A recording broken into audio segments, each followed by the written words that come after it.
Crowfall.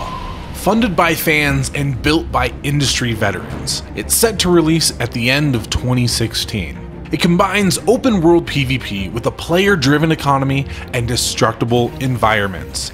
This is an in-depth overview to help you understand the game mechanics, character advancement, eternal kingdoms, campaign rule sets, and a whole lot more.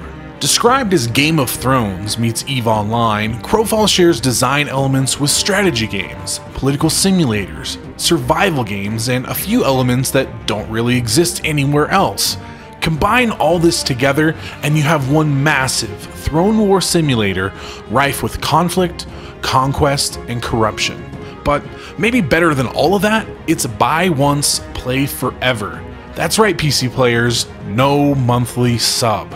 There's an optional $15 monthly VIP membership that gives behind the scenes access, additional passive training, and priority access to game servers, but Artcraft has said, no pay to win, only cosmetics and account services. So how does this all work? Well, let's start at the beginning, character creation and advancement. Crowfall uses an archetype system that combines both your class and race for your character. Most humanoid archetypes can be either male or female, and the beast races will be locked. There's 12 archetypes plus one that was added during the Kickstarter, with options like tank and ranged DPS, but there's no fire hose healers. Support archetypes fill the role of aiding allies with buffs, shields, and occasional heals. After selecting an archetype and physical appearance, you can choose your advantages and disadvantages. Each archetype starts with a specific number of creation points used to buy advantages, like fleet-footed, which increases your movement speed. If you want additional creation points, you can take disadvantages, like dim-witted, which would lower your intellect but give you more points for other advantages. Instead of traditional levels, Crowfall uses a skill-based system to advance your character. You're able to select a primary, secondary, and tertiary skill that automatically advance via the passive training system. This happens when you're logged in and while you're logged out. Once a skill reaches its maximum, the next skill in line takes its place based on your preference.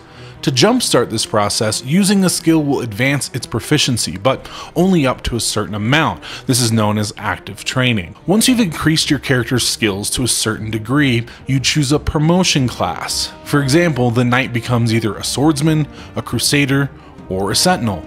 Promotion classes further define your character, giving you new skills and possibly altering the skills you already have. But wait, there's more. Disciplines are additional subclasses that add further customization. Each character can apply up to 3 discipline runestones.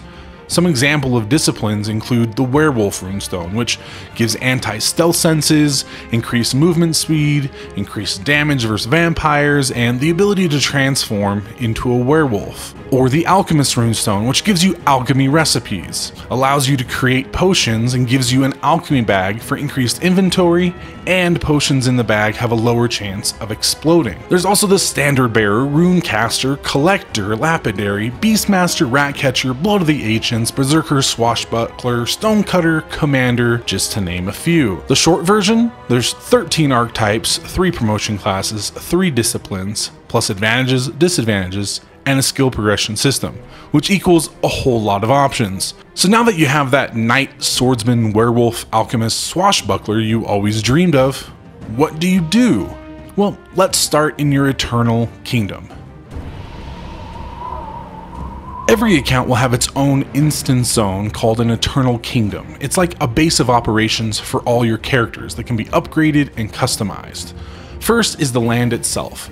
Each kingdom starts as a 3x3 cell, which can be increased in size.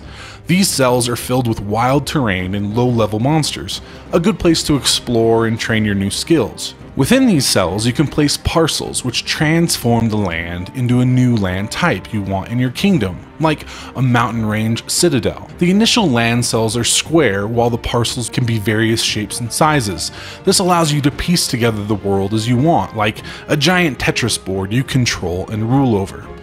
Within the parcels, you can place different buildings, each with specific uses. You could have a building that holds artifacts, which are guild rewards that give buffs, or a building for relics, Items that are collected in campaigns are crafted for additional benefits. There are also thrall NPCs that can be placed in buildings to give additional passive training. Your Eternal Kingdom can be set to private or public to others, allowing them to visit.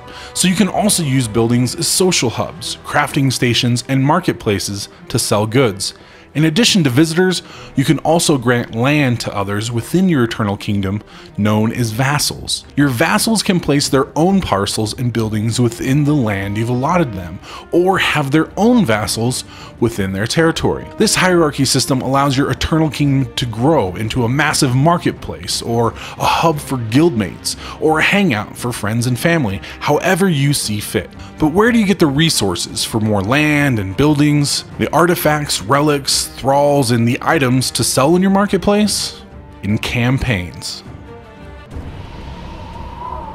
Campaigns are massive maps, the size of other game worlds, that you're fighting over for control and resources.